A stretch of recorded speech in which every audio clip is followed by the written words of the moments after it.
नमस्कार, मैं हूं आमोद श्रीवास्तव।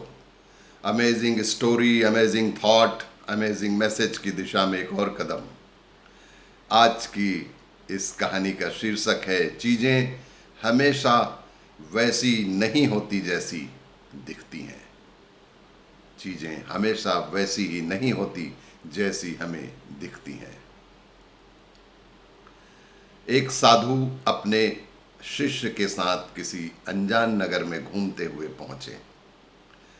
रात बहुत हो चुकी थी, इसलिए वे दोनों रात गुजारने के लिए किसी आश्रय की तलाश कर रहे थे। तभी शिष्य ने अपने गुरु के कहने पर किसी के घर का दरवाजा खटखटाया। वो घर किसी धनी परिवार का था। वो घर किसी बहुत धनी परिवार का था। दरवाजे की आवाज सुनकर घर के अंदर से परिवार का मुखिया बाहर निकल कर आया। वह संकीर्ण वृत्ति का था। साधु के आसरा मांगने पर उसने कहा, मैं अपने घर के अंदर तो आपको नहीं ठहरा सकता, लेकिन तल घर में हमारा गोदाम है। हमारे तल घर में एक गोदाम है, आप चाहें तो वहां रात गुजार सकते हैं, किंतु सवेरा होते ही आपको यहां से जाना होगा। साधु अपने शिष्य के साथ तल घर में रात गुजारने के लिए मान गए। उनके पास दूसरा कोई और चारा था नहीं। रात बहुत हो चुकी थी। तल घर के कठोर आंगन पर भी विश्राम की तैयारी कर ही रहे थे कि तभी साधु को दीवार में एक सुराख नजर आया। साधु ने सुराख को गौर से देखा और कुछ देर चिंतन के बाद उसे भरने में जुट गए। शिष्य ने सुराख को भरने का कारण जानना चाहा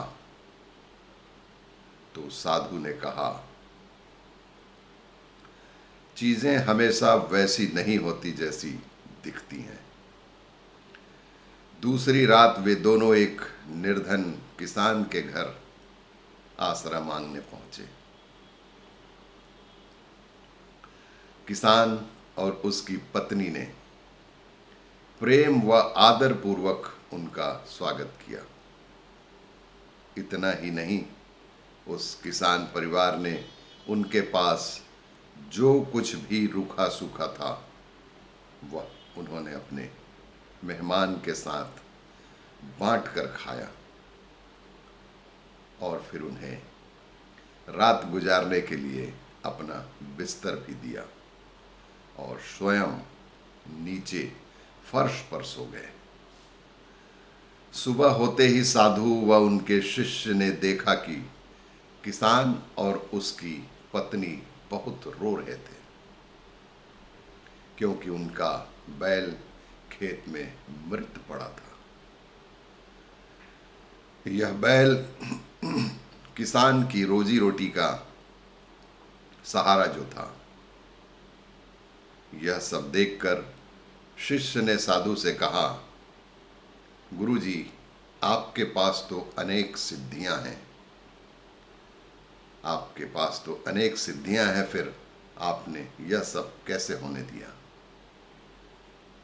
उस धनी के पास तो इतना कुछ था, फिर भी आपने उसके तल घर की मरम्मत करके उसकी सहायता की, जो हमारी समझ से बिल्कुल परे है।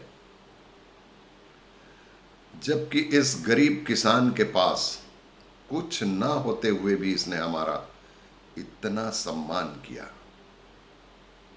फिर आपने कैसे उसके बैल को मरने दिया? साधु ने फिर वही कहा, चीजें हमेशा वैसी नहीं होती जैसी दिखती हैं। साधु ने अपनी बात स्पष्ट की। उस धनी के तल घर में सुराख से मैंने देखा, उस दीवार के पीछे स्वर्ण का भंडार था, लेकिन वह धनी बेहद ही लोभी और कंजूस था। इस कारण मैंने उस सुराख को ही बंद कर दिया ताकि स्वर्ण का भंडार गलत हाथ में ना जाए। और जबकि इस गरीब किसान के घर में हम इसके बिस्तर पर आराम कर रहे थे, रात्रि में इस किसान की पत्नी की मौत लिखी थी।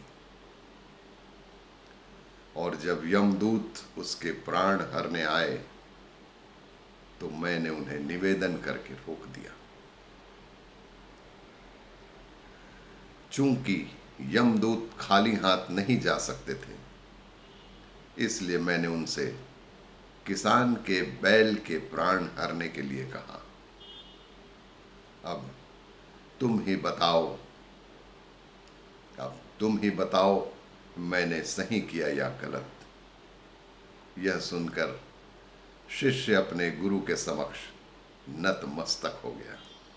धन्य है गुरु, धन्य है गुरु, धन्य है गुरु। इसी तरह की कहानियों के लिए देखते रहिए वीडियो। धन्यवाद।